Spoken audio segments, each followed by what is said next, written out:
E aí, beleza? Para você que não me conhece, meu nome é Alessandro, mais conhecido como Negão. Para você que já me conhece, eu tenho a honra de poder bater um papo aqui, mais uma vez aqui, com o grandíssimo Paulão Figueiredo. E aí, Paulo, como é que você tá, irmão?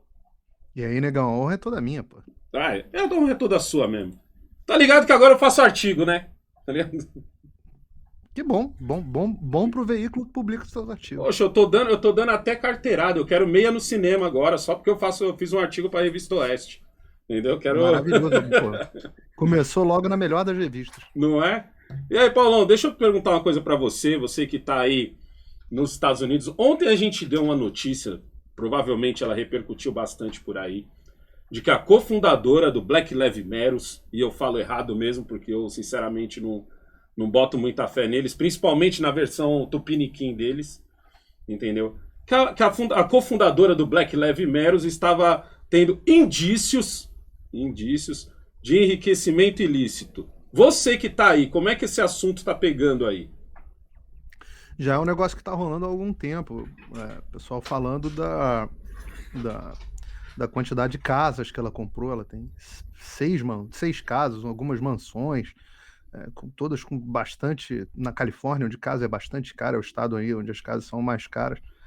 E isso não foi exatamente, não é nenhuma surpresa para ninguém. Uhum. O pessoal do Black Lives Matter, eles se assumem um movimento marxista, e não tem lugar nenhum do mundo onde os marxistas não tenham enriquecido bastante, né?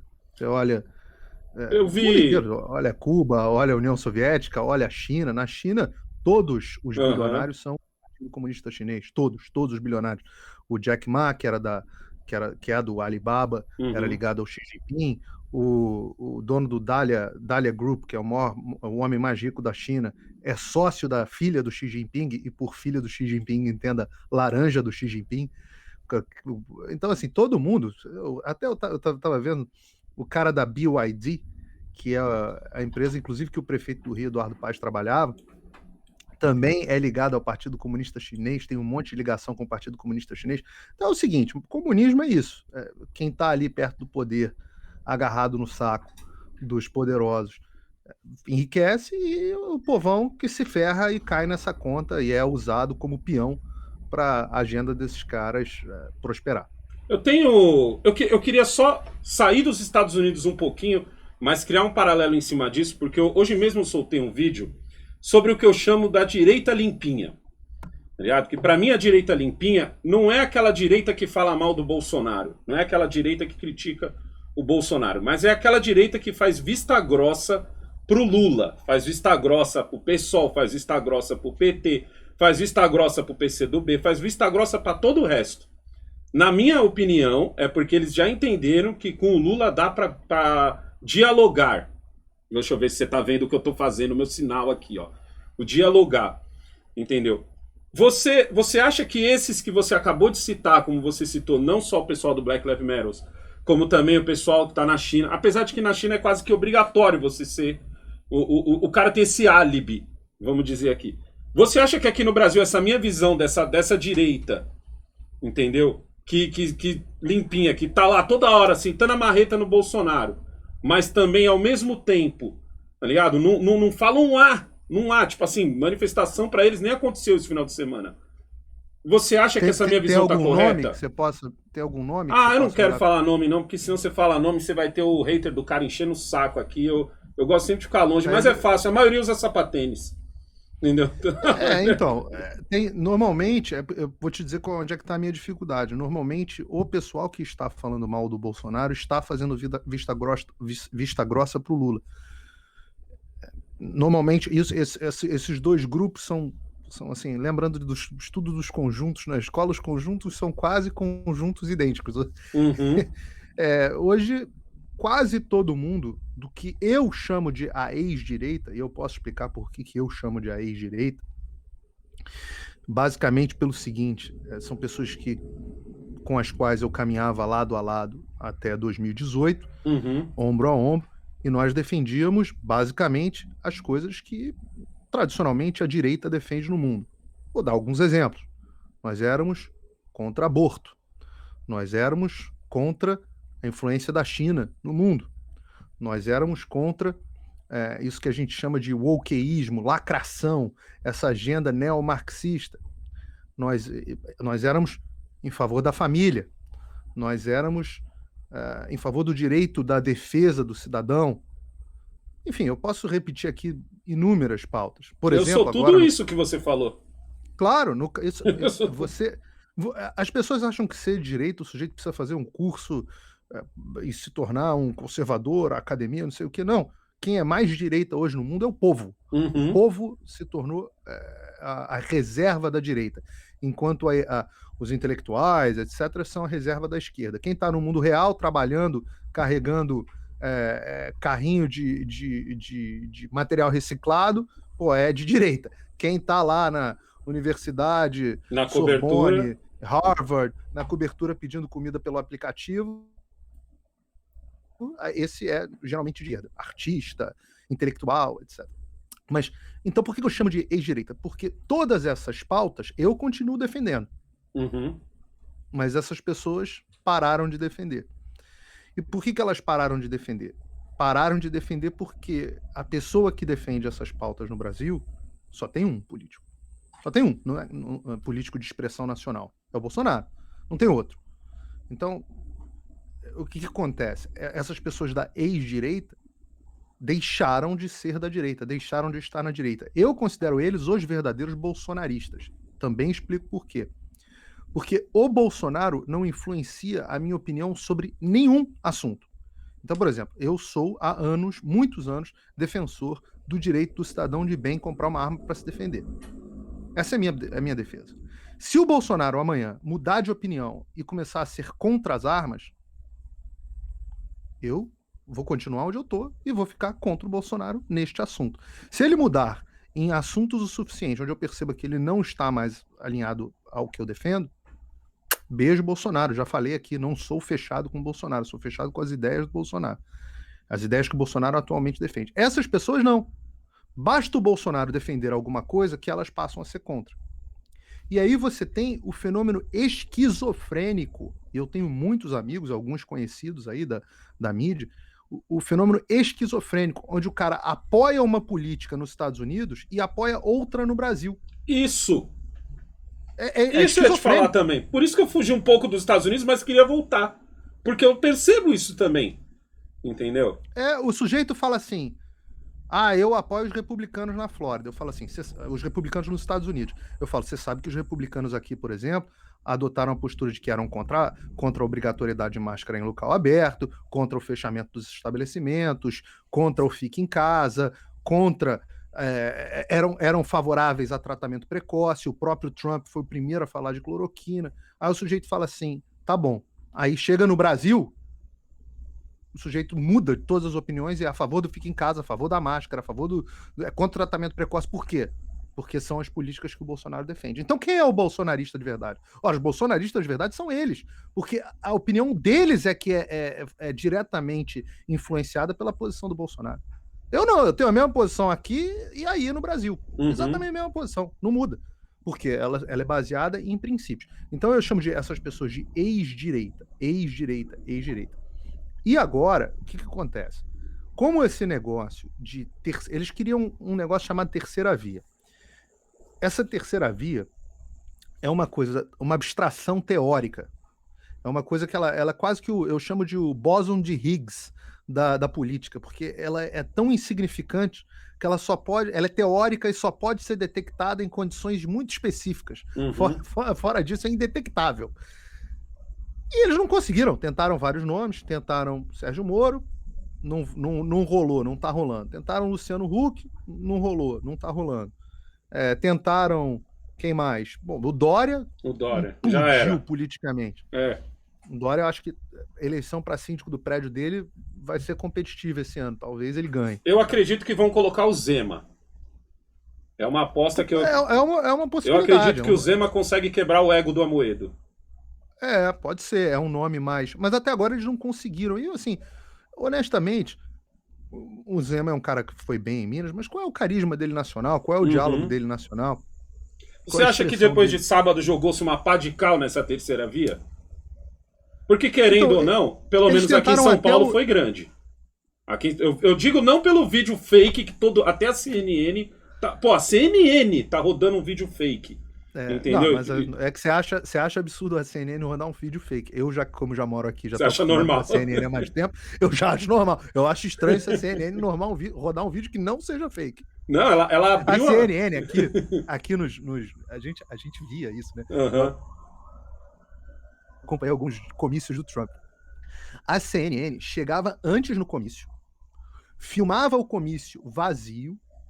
Se eu vi, ninguém me contou. Ela filmava o comício vazio, porque as pessoas não tinham chegado ainda. Aí ela filmava ainda o comício vazio antes da hora, e depois transmitia como se estivesse ao vivo, falando assim: estamos aqui no comício do Donald Trump e não tem ninguém aqui, o comício não atraiu muitas pessoas e não sei o quê. E eu tenho fotos de comícios, por exemplo, que eu fui aqui na Flórida, absolutamente abarrotados, não tinha um lugar para sentar. E você via a reportagem na CNN, a foto era com tudo vazio. Ou eles filmavam o lugar que ficava atrás do presidente, num pedaço atrás do presidente, onde as pessoas não poderiam sentar. E falavam, tá vendo? Não veio ninguém. Pô, não é que não veio ninguém, que não pode sentar aí. Né? Filmar todo o resto. Então, CNN fazer vídeo fake pra mim é absolutamente normal. Então, mas eu me baseei, eu até falei isso pro pessoal aqui. Tipo assim, Paulo, eu tenho uma mania no Twitter e nas redes sociais que é de seguir os não famosos.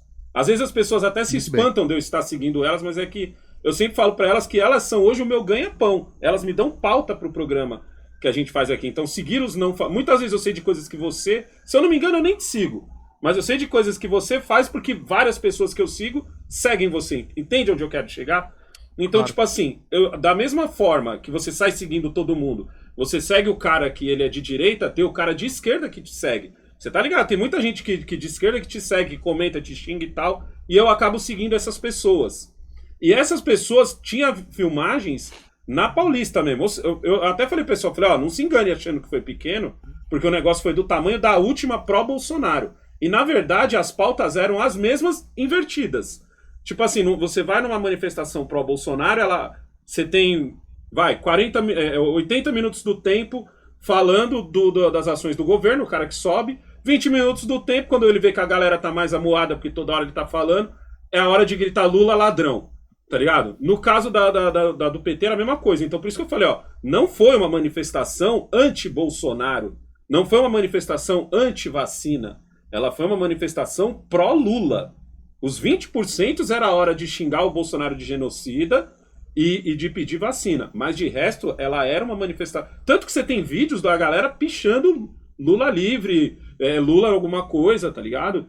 Então, Não, sem dúvida a manifestação era de esquerda. O que eu não tenho elementos para afirmar com certeza é de que as manifestações foram realmente tão expressivas assim, principalmente por todo o Brasil. Não, eu digo a de São Paulo. Eu tô dizendo pela de São Paulo.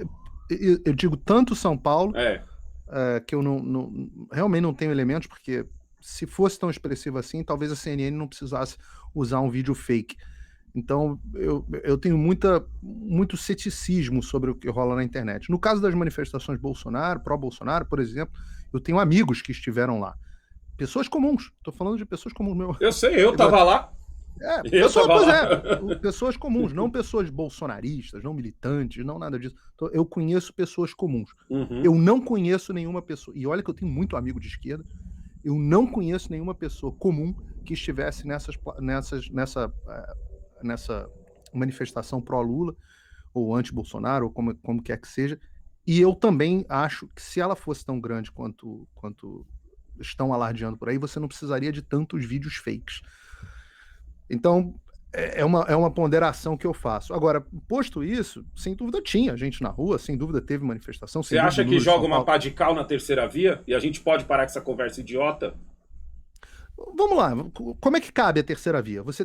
Ninguém imagina que o Bolsonaro vai ter menos do que, eu diria 35%, mas 30% dos votos no primeiro turno, tá? Ninguém imagina isso. Não há nenhuma possibilidade disso acontecer, nem no pior momento do governo Bolsonaro de popularidade ele caiu abaixo de 30%, 35%. Eu diria que como os institutos de pesquisa têm uma tendência de errar contra o Bolsonaro, eu botaria aí mais de 35%, tá? Entre 35% e 40%, alguma coisa assim. Mas bota 30, 35. Nenhum cenário imagina que o Lula tenha menos do que 25%. Tá? Pode ser 30%, pode ser. Se você olhar aí o negócio, você tem já 2/3 estão tomados. Por um ou por outro. Precisa haver um candidato com pelo menos um outro terço para se tornar competitivo com esses dois. Uhum. No caso, é mais provável que seja competitivo com o Lula do que com o Bolsonaro. Então, quem é esse outro candidato que vai ter um terço? Quem é o candidato que... Bom, primeiro, Ciro Gomes não vai deixar de ser candidato de jeito nenhum. Certo. Só aí você já abocanha aí uns 10%, 15%. Acabou. Matematicamente impossível. O outro candidato, mesmo que tenha todos os votos restantes, mesmo que você não tenha a Marina, não tenha nenhum daqueles candidatos, um novo, que é um Amoedo da vida, mesmo que seja o Zema, como é que ele vai... De quem ele vai roubar todos esses votos? Essa conta mais que eu de 30%? faço. É exatamente Não essa tem conta como. que eu faço. Não tem como. O que é uma coisa que a esquerda vai ter. Eu sempre digo que o Brasil copia as eleições americanas, né? As eleições não, a política americana. Uhum. Mas nesse caso, o processo eleitoral americano é muito diferente do brasileiro. O brasileiro tem multipartidos e essa fragmentação. No modelo americano, você tem 2 partidos. Então, qual foi a estratégia da esquerda aqui nos Estados Unidos? Foi fazer uma campanha sem programa nenhum. Você perguntasse o que o Joe Biden defende, ninguém sabia dizer. A campanha, Joe Biden teve praticamente nenhum voto. Quem teve voto foi o anti-Trump. Isso é um dos lados. E o outro lado é fraude, que hoje não há mais dúvida que houve aqui nos Estados Unidos. A dúvida é qual foi a magnitude. Então, e no Brasil teremos fraude? Eu não sei. Por que um grupo especificamente é contra o voto auditável? Uhum. O voto com auditoria e backup impresso. Não é o voto impresso. Ninguém está falando para votar todo mundo por papel. Mas o voto eletrônico que gere um recibo auditável em papel. Por que eu não consigo entender por que alguém seria contra isso? O único grupo que pode ser contra... Não tem nenhum malefício, só tem benefício. Você mantém toda a agilidade do sistema do voto eletrônico e você tem a possibilidade da recontagem, da auditoria do voto impresso. Bateu A com B, está resolvido o processo eleitoral. Não bateu A com B, você tem possibilidade de recontagem manual, recontagem onde teve problema, onde não teve problema. Essa semana, foi bom você ter falado isso, porque essa semana eu vi um debate entre o Adrilles e o Zé Maria Trindade. Entendeu? 2 pessoas que eu gosto e admiro muito. Só que assim, eu vejo que o debate ele é sempre levado por um ponto que eu acredito que está errado. Que é o ponto do seguinte: todas as urnas, uma hora elas vão se encontrar pela internet. Mas o que eu raciocino, o que eu entendo é o seguinte: eu vou lá, voto no Paulo Figueiredo, vejo a cédula escrito Paulo Figueiredo, a cédula cai numa urna.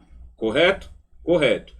Se o Paulo Figueiredo disser assim, pô, eu só queria ter certeza que o Alessandro votou, não o Alessandro em si, mas tipo, geral votou em mim, ou geral não votou em mim, e você pede para auditar aquilo, você vai auditar por urna, correto? Se você audita por urna, porque é o que todo mundo defende, é o seguinte, eles pulam essa etapa toda hora no debate e falam assim, não, mas a urna lá é firmeza, porque é feito, o próprio Zé Maria defende isso, porque ele diz assim, é feito 7... números, um deles está na parede, tanto que o pessoal de cidades pequenas, eles comemoram antes de terminar, porque eles só fazem a conta. Mas eu falo, mas o meu porém não é o depois da urna. É justamente ali. Eu tô errado de pensar desse jeito? Porque pra mim a conta está justamente ali. Tá ligado? Não, e o Zé Maria sabe disso, que ele não é... O Zé Maria entende bastante de política. Ele tá pulando essa etapa da discussão de propósito, porque ele sabe que é uma fragilidade no argumento dele. O Zé é um cara muito inteligente. Não estaria onde está se não fosse. E sabe muito de política e sabe muito do histórico de política. O que aconteceu aqui, e isso é uma coisa, de novo, catalogada das máquinas que fazem o voto eletrônico, elas, por exemplo, alterarem o resultado do seu voto. Ou por um multiplicador, ou alterando ao contrário. Teve um estado aqui, se não me engano, foi o Michigan, onde a eleição, o resultado da eleição foi modificado porque verificou-se que a máquina você votava no Alessandro Negão e o voto ia, você digitava assim, Alessandro Negão, aí o voto ia Paulo Figueiredo 2 vezes. Não é só o fato do meu voto ir para lá, ele ia dobrado. E o manual da urna eletrônica, daqui, da urna lá do Dominion, que é o nome da companhia, O manual da urna dizia, não, isso aí você pode programar à vontade, eles chamam de feature, né? É uma habilidade que a urna tem, porque isso é útil para outros tipos de eleições, onde você tem, sei lá, uma eleição numa faculdade, e aí um voto num reitor vale como 2 votos dentro de uma chapa. Eles vendem isso como uma Como um feature, lucro.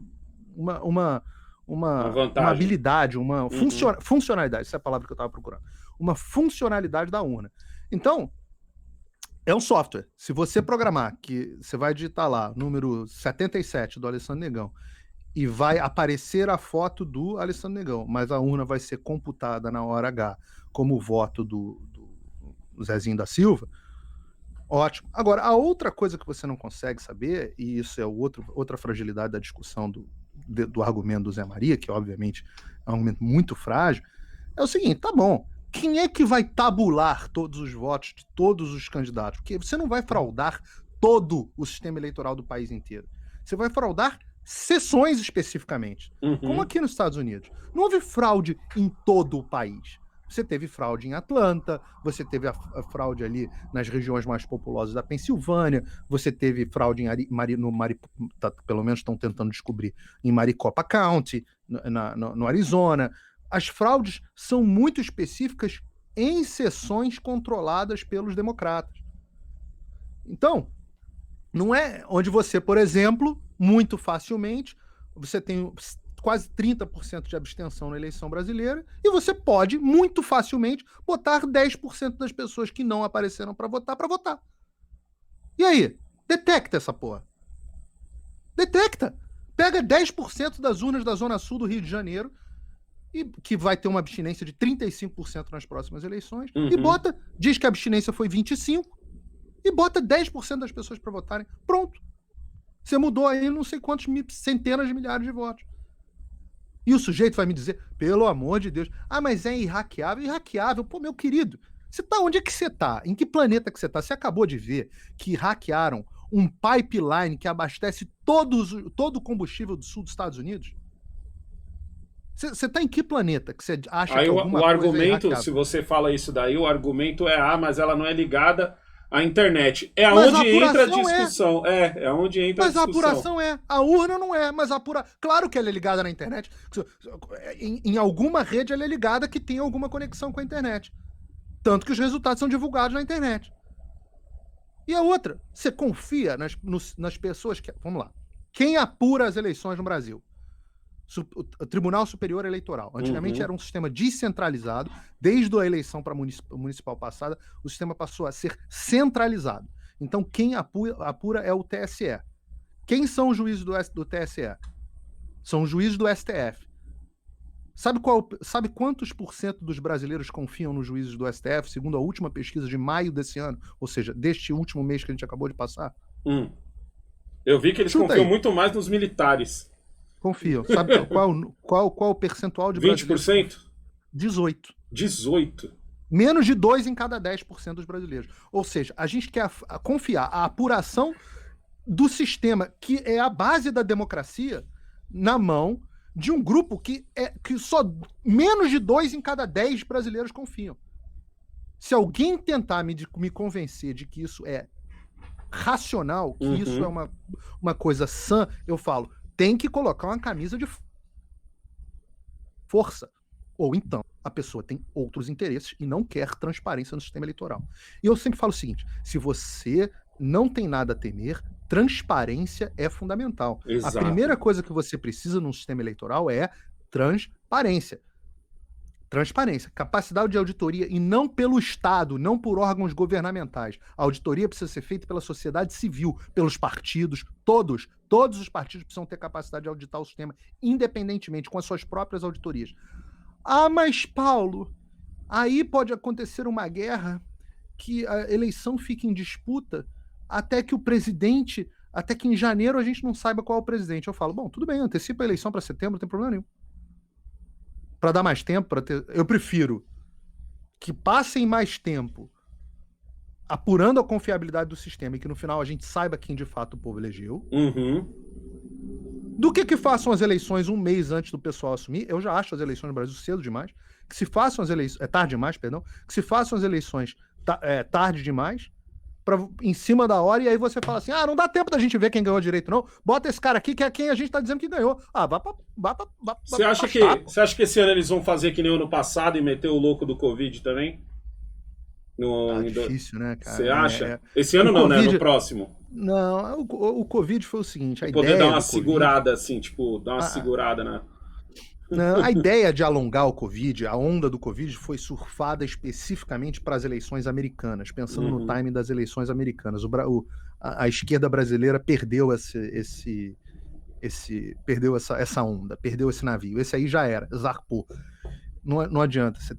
O Brasil já está com média móvel abaixo de 1.000 casos por 1.000 mortes por dia. Em todo mundo o número de casos está caindo. A vacina brasileira, mesmo ruim, ela melhora e reduz tanto a transmissão quanto a letalidade do vírus. O vírus tem um comportamento cíclico e no final das contas, Covid aqui praticamente acabou, né? Os Estados Unidos já estão com menos de 10.000 casos por dia. Um país que tinha, em fevereiro, 130 mil casos por dia. Nossa. E hoje já está com 10% do que tinha 3 meses atrás. Deixa eu tirar... O Brasil vai viver esse filme. Você tem 100 milhões, vai bater amanhã, talvez, ou depois de amanhã, 100 milhões de vacinas distribuídas pelo governo federal, das quais só 66 milhões foram aplicadas. E esse é um assunto que eu estou vendo ser pouco discutido na mídia brasileira, tem 30 e poucas milhões de vacinas na mão dos governadores e prefeitos que não fazem os seus trabalhos de aplicar na sua população. Já foram distribuídos. O Bolsonaro, genocida, já distribuiu essas vacinas. Você está fazendo manifestação por mais vacina, 1/3 das vacinas que o Brasil já distribuiu não foram aplicadas. Vocês não estão reclamando com seus governadores e prefeitos? E agora começou essa insanidade, que é uma fábrica de atestados médicos, das pessoas resolverem dar prioridade nas comorbidades. E, obviamente, o que tem de médico distribuindo de atestado para amigo, para conhecido, para familiar, para não sei o quê, para que a pessoa tome uma vacina, é um absurdo. O Brasil saiu de 1.200.000 vacinas aplicadas por dia para 600 mil por causa desse sistema. Você está falando que nos Estados Unidos está praticamente todo mundo vacinado. Tem uma coisa que o pessoal de esquerda está espalhando aqui no Brasil, e é bom que você que está aí pode confirmar ou desmentir isso, que é o seguinte... No 4º mês de mandato do Biden, foi quando ele começou a vacinação e ele disse que até junho ele terminaria.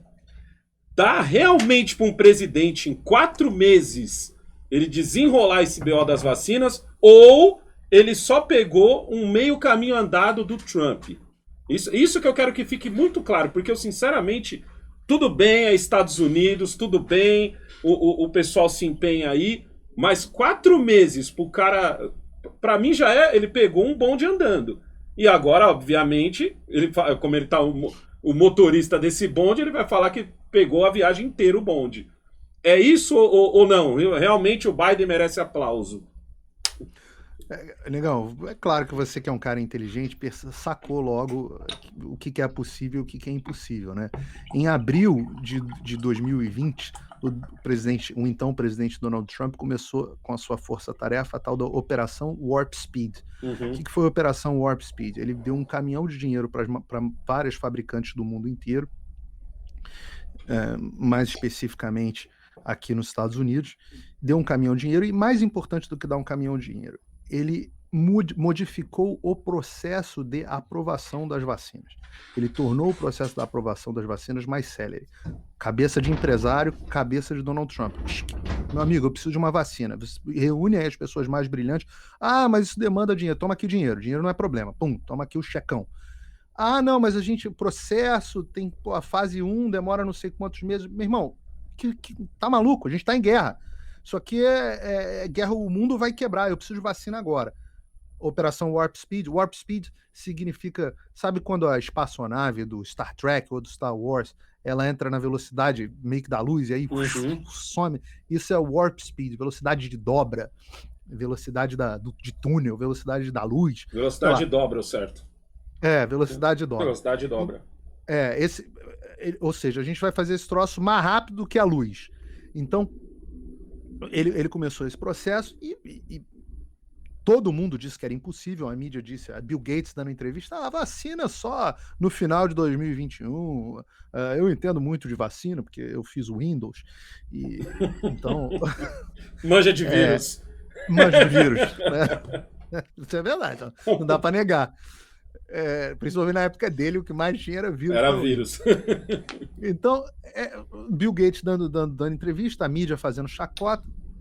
Em outubro, o Donald Trump deu uma entrevista dizendo a Moderna, a Pfizer vão ter e possivelmente a Johnson vão ter uma vacina muito rapidamente, as vacinas já estão prontas e a gente vai ter isso a qualquer momento. Pré-campanha, chacota, riso. Eu lembro disso. Aquela coisa, Donald Trump promete, sem evidências, Donald Trump promete a vacina. Moral da história, a vacina veio exatamente quando ele disse. Em dezembro, os Estados Unidos começaram a sua vacinação durante o governo Trump. O Donald Trump disse, em abril nós teremos a vacina liberada para todos os grupos e teremos metade dos americanos vacinados. De novo, as manchetes. Sem evidências, Donald Trump promete vacina para não sei... Sem evidência. Especialistas são céticos. Aquela coisa de jornal. Moral da história, aconteceu quando o Joe Biden assume, ele tem já 50 milhões de vacinas em estoque. Uhum. Não é que 50 milhões compradas. Ele senta a bunda na cadeira no dia 20 de janeiro e vira pro lado e pergunta, vem cá, quantas vacinas tem aí no estoque? O nego fala, 50 milhões. E quantas vacinas compradas tem? 300 milhões. Opa, então já tem vacina para praticamente todo mundo nos Estados Unidos. Vamos continuar a produção, vamos continuar comprando. Claro, nenhum louco ia virar e falar assim, vamos parar. Aí a cadeia de distribuição, não, já está toda feita, já tem acordo com os supermercados, com os governos estaduais, com as indústrias farmacêuticas e a logística do exército feita. Uhum. Na boa, foi sentar na cadeira e virar e falar assim, então continua tocando aí. Não, e ele no começo ele fala que até junho. Porque eu lembro que eu falei na época, eu falei, mano, esse maluco tá esticando o prazo, que é pra se fizer antes... Ele meter aquele louco de eu sou tão foda que eu falei junho, mas adiantei. Entendeu? Foi exatamente o programa do Donald Trump. O cronograma, se você pegar, tá na internet. O cronograma de vacinação de dezembro do governo Donald Trump foi rigorosamente cumprido. O único mérito que o Joe Biden pode ter dessa história é de não ter estragado. De não ter virado e falado, sei lá, vou vacinar os trans primeiro, sei lá. Foi o único mérito que ele tem foi de não ter cagado o programa. Fora isso, não tem nenhum mérito. Desculpa. Esses são os fatos. Não, tudo aqui, que eu falei tá na internet. Aqui foi o que a gente mais ouviu, mano. O Átila veio falar assim, pra acelerar a vacinação aqui, troca o presidente, que nem fizeram lá. Aí eu falei, mano... O Eduardo Paz, prefeito do Rio, falou a mesma coisa. Que idiota, velho, tá ligado? Tipo, é o tipo da coisa, Paulo, que me deixa nervoso, porque é o seguinte... Certas coisas você pode falar porque você é um puto especialista na área. Mas certas coisas estão ali na cara. Como, por exemplo, cara, 4 meses. Tipo assim, pô, teria que ser o quê? Um ditador pra mandar fazer uma vacina em 4 meses? Não tem como você negar o fato de que foi uma coisa que antecede, entendeu? Tipo, Você não tem nem insumo. Que é a capacidade de produção e insumo. Então, não, fique tranquilo que não tem a menor chance. Não tem a menor chance do... Vamos continuar. Olha só, uma pessoa inteligente, como é você, pode não ser um biólogo com mestrado, que nem ou doutorado, sei lá o que o Átila tem, mas é uma pessoa inteligente. Pessoas inteligentes detectam inconsistências. Isso faz parte da capacidade de inteligência. Você olhar alguma coisa e falar, eu acho que tem alguma coisa errada nessa afirmação. É a mesma coisa de hoje no Brasil. Você olha o Brasil e compara com o resto do mundo em termos de vacinação, você fala, pô, mas o Brasil está bem melhor do que quase todos os países. O Brasil é o melhor país do BRIC atrás da Índia, que é o produtor de vacina. Pô, tem alguma coisa... e claro, a China, né? Mas se você comparar o Brasil com os seus pares, pô, o Brasil é o 4º país do mundo com sobra. Aí você olha e fala assim, pô, 100 milhões de vacinas distribuídas. E só 60 mil aplicadas? Opa, peraí, o problema não pode ser o governo federal. Tem alguma coisa de errado nessa narrativa. Porque o certo era os estados e municípios estar cobrando. Faça aí, a gente já vacinou todo mundo, cadê o resto? Exato. Cadê o resto? Cadê o resto? Cadê o resto? Exato. Ô, Como tem Paulo. alguns estados, principalmente o Rio Capital, Uhum. vai muito bem no seu processo de vacinação. Nesse ponto, o prefeito do Rio ele é um gestor muito eficiente, ele tem os defeitos ideológicos dele, mas ele é um gestor muito eficiente. Então, ele está sentando o pau na vacinação no Rio, e o Rio vai bem de vacinação. As pessoas de menos de 50 anos já sendo vacinadas. Já estamos aqui em junho, hoje é dia 1º de junho, 6 meses do governo Biden, certo? Eu quero que você. Agora vamos lá. Eu sei que você é um cara que gostava do Cinco Trump. meses. Quatro meses e pouquinho. Isso. Ah, é, porque não é isso. Ele assumiu 20 de janeiro, 20 né? de No dia janeiro. 20 de maio ele fez 4 meses. Então vamos lá. Agora eu quero que responda o Paulo, que está morando nos Estados Unidos. Esquece que o Paulo é de direita. Eu quero o Paulo visão agora sim. Que se dane se o Biden é democrata. Uhum. O Biden está sendo um bom presidente? Como você vê esse primeiro ano de mandato? Apesar de que ainda está no comecinho e tal, mas assim, do que você já viu nesses 4 meses, o que você acha que vai ser até o final desse ano de governo Biden para os Estados Unidos? Então, Para vamos o lá. americano.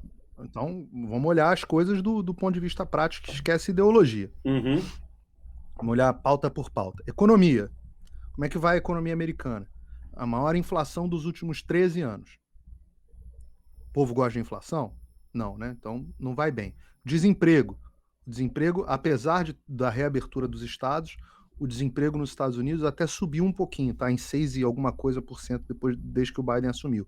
Ou seja, mesmo com a reabertura do país, mesmo com toda essa efetividade das vacinas, com a queda do número de casos, o desemprego não cai o suficiente. Gasolina no posto. No governo do Trump, a gente abastecia aqui na Flórida, por exemplo, 2,20, 2,30. Gasolina aqui já está encostando em $3 o galão. Isso é $3 o galão, não é o litro. Então você olha e fala assim, bom, a economia não vai tão bem assim. O que ele está prometendo? Você olha e fala, aumento de impostos, uma promessa grande que está vindo por aí. Ele fala de um aumento de salário mínimo para $15, que torna impossível para qualquer estabelecimento pequeno contratar funcionários. Então, lembra, salário mínimo muito alto é sempre prenúncio de desemprego. Exato. Sempre. Prenúncio de você olhar e falar, principalmente com a maior robotização do mundo, né? O McDonald's aqui nos Estados Unidos, que tinham 7, 8 caixas, hoje tem um caixa e o resto é tudo totem. Aqui também. Aqui também. Claro. Aumenta aí as leis trabalhistas. Os caixas de supermercado, estou falando de empregos que são empregos de entrada para as pessoas que estão começando ou que não têm qualificação. Essas são as que mais se ferram. Quem acha que salário mínimo é política para ajudar os mais pobres, salário mínimo é política para ferrar com os mais pobres.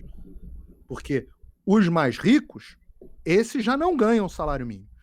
Então, esses caras não são afetados. Mas quando entra no salário mínimo, o trabalhador mais pobre, ele vê o custo da contratação dele aumentar. E aí você contrata o mínimo de gente que pode e substitui o máximo possível o robô. Caixa de supermercado, a imensa maioria você vai no Walmart, por exemplo, aqui, que é o grande mercado, é o Guanabara aqui dos Estados Unidos. Você vai no Walmart aqui, não tem caixa de supermercado mais praticamente. Meia dúzia de caixa de supermercado, o resto tudo robozão. E uma mulher ali olhando para ver se não tá... Tudo pipipi. E a mulher ali olhando para ver se ninguém tá roubando, câmera de segurança e um abraço. Então, aí você olha outras coisas. Fronteiras. Você precisa proteger o país, né? Fronteira, você precisa proteger o país. Então, você olha, vê se ali no México, isso é inegável, que boa parte da criminalidade dos Estados Unidos é cometida por imigrantes que entram pela fronteira do México. Não tem nada de racismo nisso, porque não existe uma raça latina, e porque não é uma questão racial, uma questão de que as pessoas que entram às vezes fugidas, sem triagem, etc., entram aqui e se associam a gangues. Boa parte dos crimes cometidos aqui são cometidos por esse tipo de imigrante. A gente tem casos horrorosos. E mais do que isso, essas pessoas entram no mercado de trabalho competindo com quem está aqui legalmente, mas topando trabalhar por muito menos, porque vieram de condições miseráveis onde estavam. Os Estados Unidos tiveram, nos 3 meses e meio primeiros do governo Biden, 500 mil de pessoas entrando ilegalmente, cruzando a fronteira sul, que é a fronteira com o México. Falam em mais 200 mil que não foram pegos. Ah, peraí, 500 mil é o que foi pego? Meio milhão que foi pego. Aí Uhum. eles falam, a gente, os oficiais, a gente perdeu aí uns 200 mil. Só para você ter uma ideia, isso é a maior crise imigratória da história dos Estados Unidos. Tá? Não havia onde colocar essas pessoas. Elas tinham que ficar para serem, elas foram soltas e estão dentro dos Estados Unidos, mas elas para serem processadas no sentido de abrir um processo, Uhum. anotar quem é, falar uma data para ele aparecer na corte, para ele dizer que, para falar do caso dele de asilo, etc. As pessoas tinham que colocar as pessoas debaixo da ponte, alugar hotéis, tudo pago com o contribuinte, o dinheiro do contribuinte. Centro de convenções fechado por isso. Então, a maior crise migratória da história. Aí você continua. Vamos falar aqui de política externa. Donald Trump deixou os Estados Unidos com acordos de paz no Oriente Médio históricos, que todo mundo dizia impossível, os chamados aqui acordos abraânicos, Emirados Árabes Unidos, enfim, diversos países no Oriente Médio. Joe Biden entra, abre as pernas para o Irã, enche a Palestina de dinheiro. Logo depois, 2 meses depois, que a gente começa a ver isso que está acontecendo na Palestina, né? Em Israel, ali na verdade, em Gaza e Israel, para ser mais preciso nas palavras, do Hamas entupindo com milhares de mísseis a Israel. E ataques de defesa de Israel que não foram devidamente apoiados pelo governo Biden. Fora isso, o Irã se fortalecendo, o Irã fechou essa semana um acordo com a China. Era o que eu já ia te falar. Ele pegou dinheiro dos Estados Unidos, mas também fechou com a Fechou um China. acordo com a China de exploração petrolífera, o que dá acesso ao mercado financeiro internacional via China para o Irã, que era o grande problema, porque as transações com o Irã eram congeladas por sanções americanas, agora tem Uhum. transação com a China, então desafoga o regime terrorista do Irã. Então, e a China descobriu-se aí, o mundo descobriu de que o vírus, muito provavelmente, hoje já quase sem dúvida nenhuma, foi criado um laboratório chinês. E o próprio governo americano foi meio pego de calças curtas, agora está dizendo, não, vamos abrir uma investigação, o mesmo governo que antes dizia, não, nada a declarar, não existe isso. Então você vai olhando as áreas do governo do Joe Biden, a gente pode continuar aqui, eu posso falar de diversas áreas. Posso falar de lacração, posso falar das embaixadas americanas estarem comemorando, terem colocado bandeira do Black Lives Matter no mês passado e agora estarem colocando bandeiras do movimento LGBTQ. Posso falar de trans dentro das Forças Armadas, posso falar de trans nas escolas e nos esportes masculinos escolares, posso falar de trans nos banheiros das crianças das escolas, posso falar de muita agenda aqui de lacração, posso falar do ensino da história não patriótica americana nas escolas. Dá para falar muito de Joe Biden aqui. Esquece o Paulo de direita. O governo de Joe Biden, só para eu concluir esse ponto, ele só não foi pior, negão, porque ele não conseguiu fazer mais. Porque até agora ele passou, mesmo com maioria no Senado e na Câmara, ele passou uma leizinha que importa, que foi o pacote de estímulo. Porque assim, você tem uma visão de quem veio do Brasil. Eu lembro que tipo assim, eu tenho amigos que estão aí nos Estados Unidos, e quando você tem uma visão, porque eles falam muito que o americano não faz ideia do que é um país, tipo assim, como o Brasil. É difícil explicar para eles como é o Brasil, então, tipo assim, é difícil colocar na cabeça deles o que eles podem virar. Entendeu? Então, por isso que eles acabam defendendo muitas coisas que quem saiu daqui já tá escaldado e fala, mano, é horrível, não vai nesse caminho que é horrível. Então você, tipo, o que eu quero dizer é assim, você de repente tem uma visão de brasileiro vendo que a merda pode entornar, tá ligado? Como que o americano vê o Joe Biden? O americano comum, como ele vê o Joe Biden? Ele vê como você, ou porque a sua visão por ter vindo do Brasil e saber como andam as coisas no Brasil, você sente um medo de que a América vire o Brasil. Entendeu? Isso não é tão verdade para brasileiros não, tá, negão? Uhum. Tem muito brasileiro que vem para cá e ele às vezes é de direita no Brasil, anti-PT no Brasil, e ele chega aqui e ele vota no Partido Democrata. Caraca! Ou ele tem simpatia pelo Partido Democrata. Porque tem um fenômeno que é o seguinte, o brasileiro vem para cá e ele fica assistindo as notícias dos Estados Unidos pelo Brasil. Então ele vê o G1, ele lê as notícias que acontecem aqui pelo G1. Então, porque muitas vezes nem dominam a língua. Uhum. E a outra coisa é que eles têm a impressão de que republicano ele é hostil a imigrante, o que é um equívoco. Dentre os brasileiros, você não tem essa universalidade, assim, eu não saberia dizer qual é o percentual de brasileiro republicano, qual é o percentual de brasileiro democrata, não, tá? Mas eu posso dizer que conheço muito brasileiro democrata aqui. Isso é um lado da história. Onde você tem muita razão é dos imigrantes de países como Venezuela, Cuba, Uhum. agora muita gente da Argentina e Rússia. Esses imigrantes, eles têm horror aos democratas. Tanto que Miami, quem diria, um lugar que tinha tudo para ser democrata, é um centro urbano que tem um prefeito republicano e que cada vez mais está indo em direção aos republicanos. A outra pergunta que você me fez, ela é um pouco difícil de explicar. O que o americano médio pensa do Joe Biden? A população aqui, de um modo geral, o americanão tradicional, você está falando do americano branco. Uhum. Né? Então, posso separar, por exemplo, os negros, 80% são favoráveis ao Joe Biden. Tá? Entre o americanão brancão, você tem que separar os dois. Tem o americano brancão do campo, onde o Joe Biden é odiado, e você tem o americano brancão das cidades, Uhum. onde o Trump é odiado. E aí você tem, e o Joe Biden é bem visto. E aí você tem nos subúrbios, que é onde eu moro, por exemplo, e o subúrbio aqui não tem a mesma concepção do Brasil, o subúrbio é onde são as casas, que as pessoas não moram nos prédios das cidades, moram nas casas ao redor das cidades.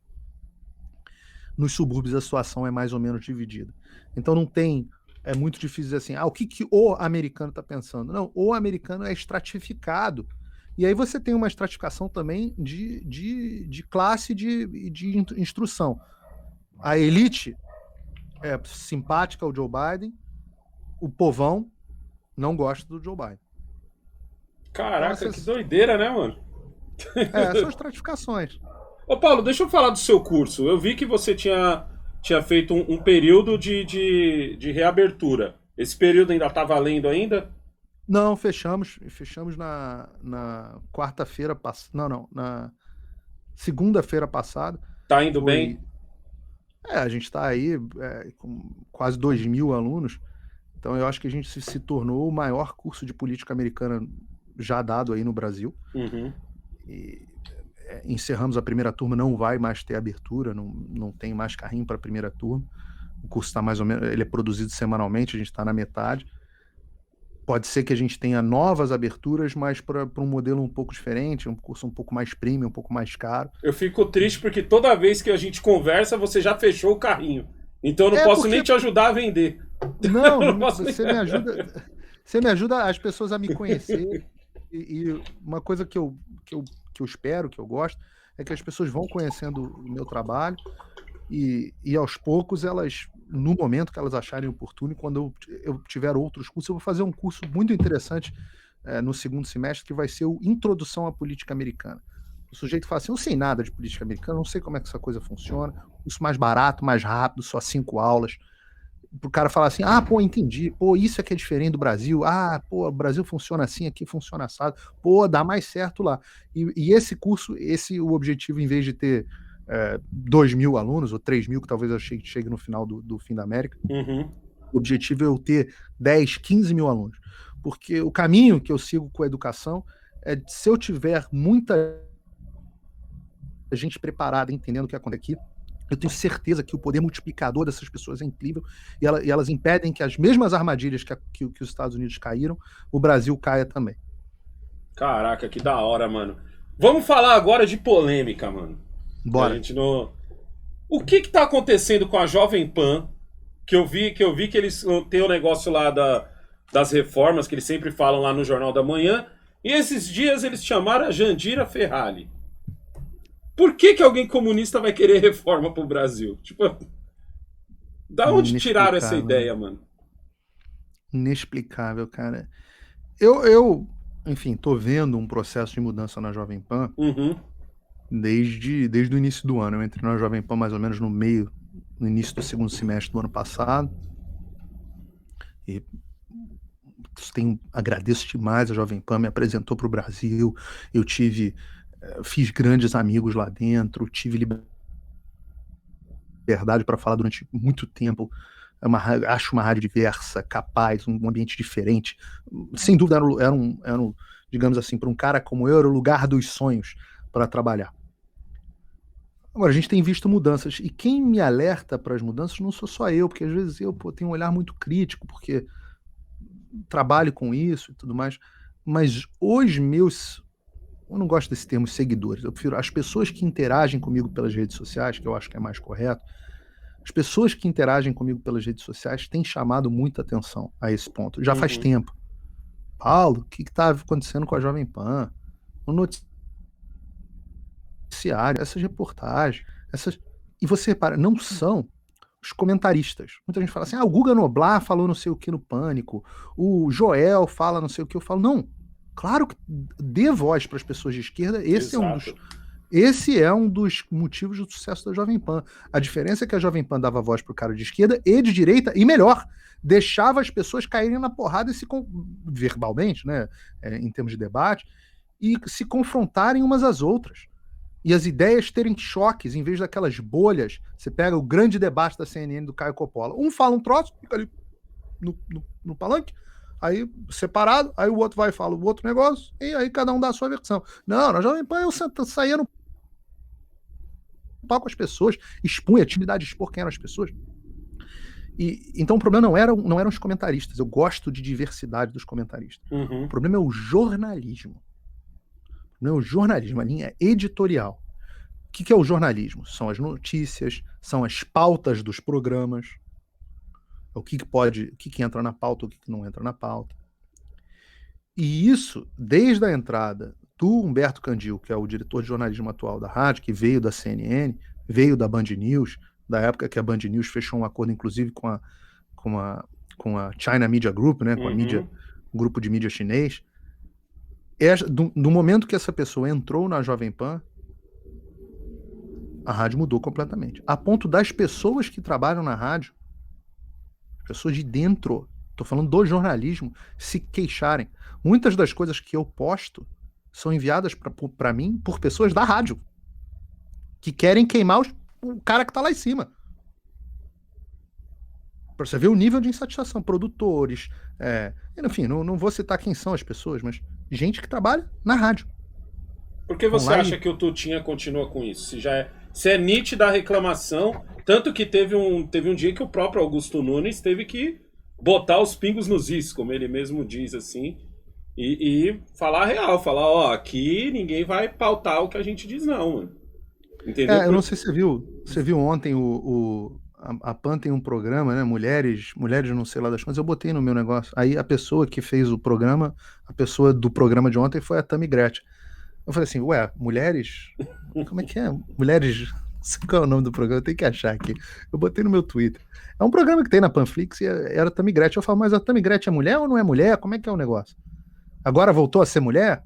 Ou não é mulher? Eu falo assim, é essa pessoa que a gente vai dar o exemplo aí de mulher? Uma mulher que se diz que não é mulher? Como é que é isso? Você vê que é o direcionamento. Né? O próprio problema que me levou à saída da rádio foi uma manchete sendo feita, uma pesquisa, aliás, uma enquete, sendo feita, fazendo uma afirmação falsa para os espectadores e forçando os espectadores a seguirem aquele negócio. Eu tava ouvindo no dia. E eu vi que você comentou aqui no canal também. Eu vi que você fez comentário aqui no canal. E a gente viu agora a âncora, né? Eu esqueci o nome da menina, fazia até Jornal da Manhã comigo. A âncora, Lívia, talvez, falando, não, porque o Bolsonaro incitou o fechamento do STF e a intervenção militar, né? Então, você acha que isso... ou seja, olha o pressuposto que ela parte. Esse é o viés, e ela foi uma contratação dele também, se eu não me engano. Então você vê o viés jornalístico da rádio. As opiniões são embutidas na notícia como se fossem notícias, e as pautas, a ponto de eu tentar falar um negócio sobre o Dória, uma pesquisa de opinião falando como vai mal o governador de São Paulo, e me dizerem, não, esse assunto não pode. Porque a gente está bem com o Dória. Aí você me perguntou, Tutinha. Eu gosto muito do Tutinha. É um cara que foi nota 10 comigo, a gente teve pouco contato, mas ele foi sempre nota 10. Eu gosto de gente franca, gosto de gente direta, gosto de gente... Ele é meio excêntrico, mas eu gosto. Se você perguntar... eu sou empresário, então a minha visão do ponto de vista empresarial. Eu acho que ele tem alguns desafios. O primeiro deles é que ele está montando uma TV. Uhum. Ele está montando uma espécie de Globo News da Jovem Pan. E aí você precisa de alguém que tenha conhecimento técnico de como é que você faz isso. Não é trivial. Não é trivial. Estou acompanhando o processo lá com o Terça Livre, que está aos poucos também se transformando em TV, e não é trivial do ponto de vista técnico. Tá? É uma coisa complicada. E sem dúvida nenhuma, Humberto Candil, que participou, montou a CNN e a Band News de televisão, é uma pessoa que tem este tipo de conhecimento. Então ele precisava de uma pessoa assim que tivesse esse tipo de conhecimento. É difícil achar talento, gente que tenha conhecimento técnico para você implementar. Então ele está meio preso com esse cara, nesse sentido. De um outro lado, você tem o problema... Primeiro, o Dória, além dele controlar o orçamento do governo do Estado de São Paulo, o Dória controla muitas empresas através do LIDE, que era o grupo empresarial dele. O que o Dória era? Uma espécie de organizador de festinha de empresário rico. Uhum. Entendeu? Organizava excursão de empresário rico, evento de empresário rico. O tal do LIDE é isso. Então ele conhece todos os empresários ricos do país. Eu conheci o Dória pessoalmente muito antes dele ser político. Eu conheci o Dória na casa do meu padrinho, que era um empresário muito rico, dono de um grupo de saúde gigantesco no Brasil, e eu fui passar o final de semana lá e estava o Dória com outros empresários. Então, pessoas do relacionamento.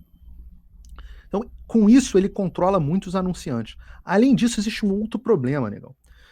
Quem controla o dinheiro de publicidade das empresas, além dos donos das empresas, mas principalmente são as agências de publicidade, que recomendam onde o dinheiro vai ser gasto, e os departamentos de marketing das empresas.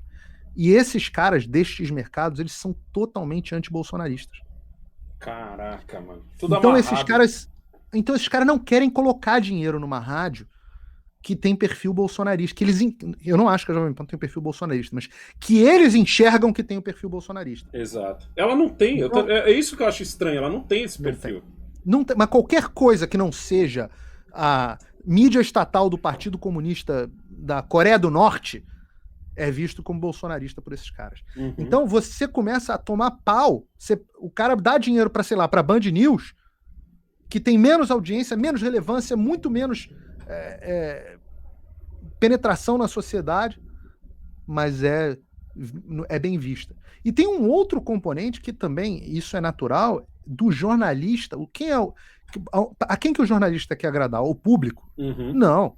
O jornalista quer agradar os seus pares. E os pares dos jornalistas são todos da esquerda.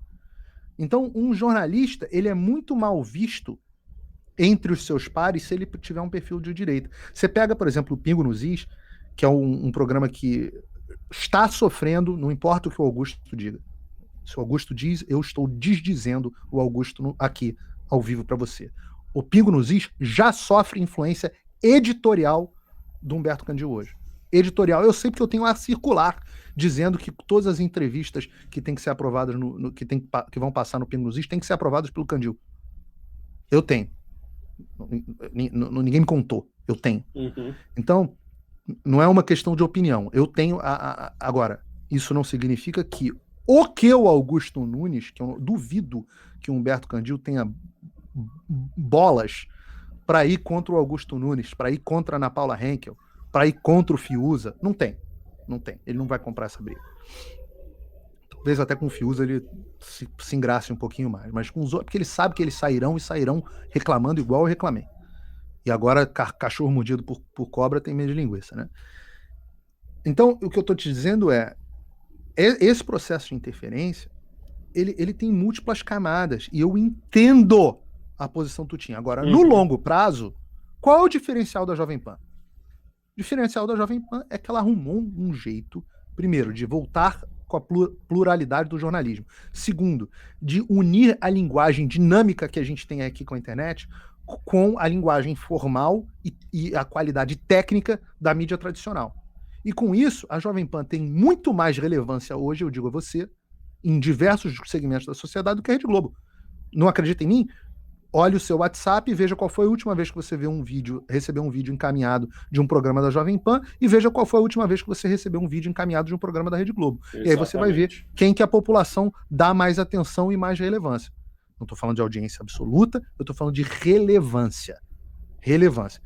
Se a Jovem Pan resolver adotar, e hoje não há diferença entre o jornalismo da Jovem Pan e o que sai na Globo News, é idêntico. As notícias são idênticas, o tom é idêntico, não há mais. É absolutamente indistinguível. Você não, me preparava recentemente para a pauta do Jornal da Manhã lendo o G1. Então, se a Jovem Pan for adotar esse modelo de jornalismo, ela vai ser nada mais do que uma CNN pobre. E a audiência da Jovem Pan, desde que eu saí, já começou a cair. A última vez que eu olhei, ela estava com 35% a menos de inscritos do que no mês passado no canal dela. Então, se o Tutinha seguir esse caminho, ele, no longo prazo, no médio e longo prazo, ele vai perder o único diferencial que ele tem no mercado e vai ser uma CNN dos pobres. Como que anda as coisas no Terça Livre agora que você falou? Pô, espetaculares, né? O Terça agora está com um estúdio de televisão profissional em Brasília. O Terça passou... O modelo do Terça é muito interessante, que eu acho que é um modelo do futuro, que é um modelo de assinatura, que era o modelo original das TVs por assinatura, se você lembrar, que não tinham nem comercial. É o modelo de assinatura, mas onde o assinante não está preso numa rede de televisão. Ele escolhe quem que ele quer assinar. Então as pessoas assinam o Terça Livre em si e financiam o Terça Livre porque gostam do Terça Livre e porque querem ter acesso aos cursos, às entrevistas exclusivas, ao material exclusivo premium do Terça Livre. E com isso, você faz as contas aí. Eu nem sei quanto é que custa a assinatura do Terça Livre Premium, mas ontem o Terça Livre passou de 10 mil assinantes. E aí você começa a falar de uma empresa que tem um faturamento bastante significativo. Alguém pare aí para fazer a conta, mas é uma empresa que tem um faturamento bastante significativo e pode se dar o luxo de ter estúdio de televisão, pode se dar o luxo de daqui a pouco entrar em rádio, pode ser... E com isso, meu amigo, quem é o cliente de verdade? Porque quem é o cliente dessas empresas de mídia? São os governos, com as suas verbas estatais de publicidade, e as agências de publicidade e as empresas, que eu já te falei quais são os viés delas. Não são os consumidores. Não são a audiência não são os clientes. A audiência é o cliente do Terça Livre, é o cliente nosso aqui. Mas não é da Jovem Pan, não é da Globo News, não é não sei o quê. Nossa conversa é direta.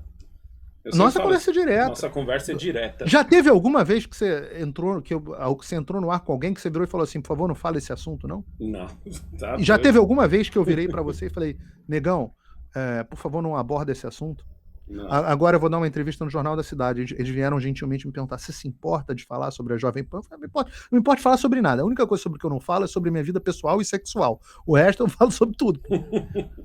E dos meus negócios. Eu também não falo dos meus negócios pessoais. Eu quero agradecer mais uma vez aqui sua presença. Tá ligado que aqui é portas abertas. Eu espero que numa próxima vez que você abra um curso, eu possa te ajudar a vender também, falar do seu curso, mas tá combinado. Toda vez parece que eu chego atrasado para te ajudar.